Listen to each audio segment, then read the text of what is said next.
Christus regnat, Christus imperat. Cristo vence, Cristo reina, Cristo impera. Pode sentar. Louvamos a Deus, aleluia, pela ressurreição e vitória de nosso Senhor. Por isso, Christus vincit. Essa frase, sempre lembramos, está escrita naquele obelisco egípcio da Praça de São Pedro, que ficava no meio do circo de Nero, primeiro perseguidor dos cristãos, porque ali onde é a Basílica de São Pedro hoje era o circo de Nero, e no meio estava aquele obelisco egípcio, simbolizando ali a vitória do paganismo contra o cristianismo. Ali os cristãos eram mortos, inclusive São Pedro, por isso que sobre aquilo está construída a Basílica de São Pedro, sobre os ossos de São Pedro. E no obelisco está escrito: Cristo vence, Cristo reina, Cristo impera. Venceu o paganismo, venceu aquelas perseguições, venceu os inimigos, venceu a morte, venceu o demônio, venceu o pecado, abriu a porta do céu, garantiu para nós um lugar no céu, como ele nos tranquilizou, dizendo: eu vou preparar-vos um lugar. E a sua ressurreição, portanto a vitória sobre a morte, é a garantia da nossa ressurreição um dia, nossa vitória também sobre a morte. Jesus havia prometido a sua ressurreição, tinha garantido aos apóstolos. Quando ele estava indo para Jerusalém, os chamou e disse: estamos indo para Jerusalém, lá eu vou ser preso, açoitado, ridicularizado, entregue aos pagãos, os romanos, morto, mas no terceiro dia vou ressuscitar. Hoje é o terceiro dia, pela contagem do tempo judaico. O primeiro dia foi a sexta-feira, logo depois do sepultamento começou o sábado, e no terceiro dia, portanto, que começou no cair da tarde do sábado, já era o terceiro dia, que é o domingo, é a ressurreição. Por isso que os primeiros cristãos trocaram o descanso sabático, que era o sábado, no Antigo Testamento, pelo domingo, em honra da ressurreição de nosso Senhor. Só esse fato tão extraordinário poderia fazê-los mudar esse descanso semanal tão importante no Antigo Testamento, que era a guarda do sábado, que era um dos mandamentos, guardar o sábado. Os primeiros cristãos, com a autoridade dos apóstolos, mudaram para domingo, que passou a ser chamado por São João no Apocalipse como o dia do Senhor. Daí o nome domingo. Dominus em latim quer dizer Senhor. Dominica, dias, domingo é o dia do Senhor. Portanto, nós guardamos o domingo em honra da ressurreição de Jesus. Para nós, todo domingo é Páscoa. Todo domingo é a celebração da ressurreição de Jesus.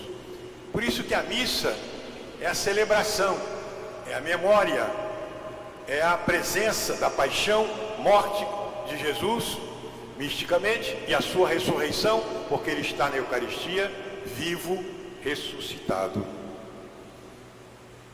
Esse evangelho mostra como o sepultamento de Jesus foi muito apressado, foi descido da cruz, Jesus morreu às 3 horas da tarde, até o descendimento da cruz, tudo aquilo, o descanso começava no pôr do sol, pelas 5 horas, tiveram que apressadamente levar o seu corpo para aquele sepulcro novo, que tinha sido dado por José de Arimateia, onde ninguém tinha ainda sido sepultado. E os sepulcros, naquele tempo, não eram covas, era uma caverna, uma gruta, onde entrava-se, colocava-se lá sobre uma mesa de pedra o corpo e se fechava. E ali se rolou uma grande pedra.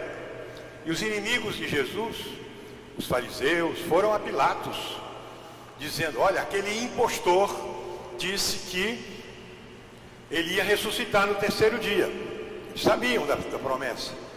Por isso pediram a Pilatos que mandasse selar. Selar significa lacrar a grande pedra na entrada do sepulcro, lacrar e colocar o selo romano. o selo do imperador, e colocar guardas para tomarem conta, para que ninguém pudesse roubar o corpo e dizer que ele tinha ressuscitado. Imagine, os apóstolos tinham todos fugido quando Jesus foi preso, todos eles estavam escondidos de medo. Não eram eles que iam fazer isso, estavam ali os guardas romanos. Portanto, a precaução, a maldade dos inimigos serviu para confirmar a ressurreição de nosso Senhor. Guardaram, puseram selo na pedra e ficaram ali vigiando. Como sabem, pelas leis romanas, um soldado que dormisse em serviço era condenado à morte. As leis disciplinares militares romanas eram muito rígidas. Pois bem, durante a noite, nosso Senhor ressuscitou. Depois vieram os anjos e empurraram aquela pedra, e os soldados viram que não havia mais ninguém, fugiram, espavoridos. E diz o Evangelho que os sumos sacerdotes deram dinheiro a eles para que mentissem que enquanto dormiam, roubaram o corpo do Senhor. O que era absurdo para um romano, dormir em serviço. E mais ainda, que testemunho vale esse dizendo que enquanto dormiam, roubaram o corpo do Senhor? Como Santo Agostinho diz, vocês aduzem testemunhas que dormem. Testemunhas que dormem não podem testemunhar nada. Estavam dormindo. Como é que disseram que enquanto estavam dormindo, roubaram o corpo do Senhor? Então nosso Senhor ressuscitou, apareceu a Santa Maria Madalena, fez dela apóstola para os apóstolos. E ela foi anunciar a ressurreição de Jesus. Apareceu no meio dos apóstolos, algumas vezes. Apareceu no Mar da Galileia, apareceu no cenáculo, pediu alguma coisa para comer. Quando Tomé duvidou, nosso Senhor mandou colocar o dedo nas suas chagas para ver que era ele mesmo. E uma aparição muito bonita aconteceu, que vamos celebrar no Evangelho de amanhã. 2 discípulos estavam desanimados, tinham já presenciado tudo isso, mas quando a gente começa a cair na fé, aquilo vai toda a vida, vai caindo, e eles desanimaram e foram embora. Mesmo tendo ouvido o relato das mulheres, mesmo tendo ouvido que Jesus tinha aparecido aos apóstolos, eles foram para casa. Eles moravam numa cidadezinha vizinha chamada Emaús e foram tristes, desanimados. O sonho acabou. Jesus pregou tanto, fez milagre, mas morreu, acabou. Perderam a fé e foram embora, desanimados. Nessa altura, Jesus apareceu para eles em forma de um peregrino. E foi ao encontro, foi andando junto, encontrou e perguntou a eles: o que vocês estão conversando no caminho? Por que estás tristes? Eles não o reconheceram. Eles disseram: mas só você é forasteiro aqui em Jerusalém? Você não sabe o que aconteceu nesses dias? Ele perguntou, Jesus perguntou: o quê? A respeito de Jesus de Nazaré, que foi um varão perfeito, profeta, que pregou, fez milagres. Mas os príncipes dos sacerdotes surpreenderam e o entregaram a Pilatos, e ele foi crucificado e morto. Acabou o sonho. Está tudo acabado. É verdade que algumas mulheres nossas disseram que tinham visto ele vivo. É verdade também que alguns dos nossos disseram que o viram. Mas nós não vimos. Aí Jesus, a quem eles não tinham reconhecido, disse: ó, como sois tardos de coração, duros para compreender tudo aquilo que estava já anunciado pelos profetas, que era necessário que o Cristo sofresse, padecesse, fosse humilhado, morresse e depois ia ressuscitar. E foi passando com eles todas as profecias, Moisés, os profetas, Isaías, e eles sentiam o coração ardendo o que aquele forasteiro estava explicando para eles, mas não o viram. Mas Jesus estava preparando o coração deles. Quando chegaram na aldeia deles, Jesus fez como que se continuasse: não, fica conosco, ficai conosco, Senhor, porque se faz tarde. Aí ofereceram hospitalidade a ele, sentou-se à mesa, deram o pão. Quando ele partiu o pão, eles olharam e viram que era Jesus. Aí ele desapareceu. Eles voltaram imediatamente para Jerusalém para anunciar aos apóstolos: nós vimos o Senhor. E os apóstolos disseram: também ele apareceu para nós. Nosso Senhor é bom, ele vem sustentar a nossa fé. E a igreja também, reflexo de Jesus, com essas festas religiosas para animar a nossa fé, muitas vezes abalada. Agora nesse tempo de pandemia, quanta gente ficou abalada com a morte dos amigos, dos parentes, quanta gente começa a sentir a fé fugindo. Será que Deus esqueceu de nós? Será que Ele nos abandonou? O que aconteceu? Não, nosso Senhor está bem perto. É preciso abrir os olhos e ver que Ele está ali, Ele está aí perto de nós.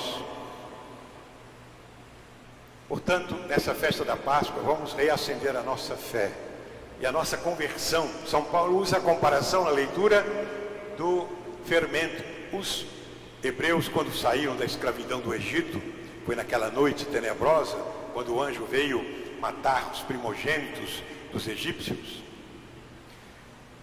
Nosso Senhor mandou que eles comessem o cordeiro pascal e comessem com o pão, e fugissem com o pão que não deu tempo de fermentar, porque tinha que ficar no forno fermentando, não deu tempo. Então comeram com o pão sem fermento, chamado pão ázimo, o pão sem fermento, e levaram o pão ázimo. Por isso que até hoje na missa usamos o pão sem fermento. A hóstia é um pão sem fermento. São Paulo usa disso. O fermento, quimicamente falando, é a decomposição da massa. A massa ali começa a se estragar e sobe, cresce o bolo.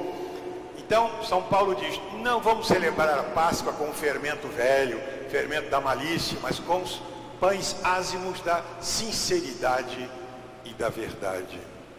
São as duas virtudes que ele lembra: sinceridade e verdade. Sejamos sinceros.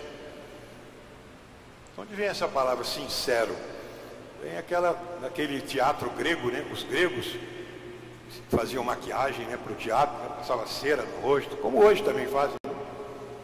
Sincero quer dizer sem cera, é como a gente é diante de Deus, sem cera, sincero. Nosso Senhor quer que nós sejamos sinceros com Ele e com o nosso próximo, sem engano, sem dissimulação. Nós somos o que somos, pecadores, reconhecendo as nossas faltas. Sinceridade e verdade são os distintivos do cristão. Por isso, humildade e caridade. Peçamos a Nossa Senhora, nossa Mãe do Céu, que nos dê todos esses bons propósitos agora na Páscoa, aumentar a nossa fé, nossa humildade, nosso amor, nossa coragem, para sermos bons cristãos no seguimento de Cristo, sabendo que vamos passar pelo Calvário. Temos que levar a nossa cruz para um dia triunfarmos com nosso Senhor, porque Ele vence, Ele reina, Ele impera. Amém. Aleluia.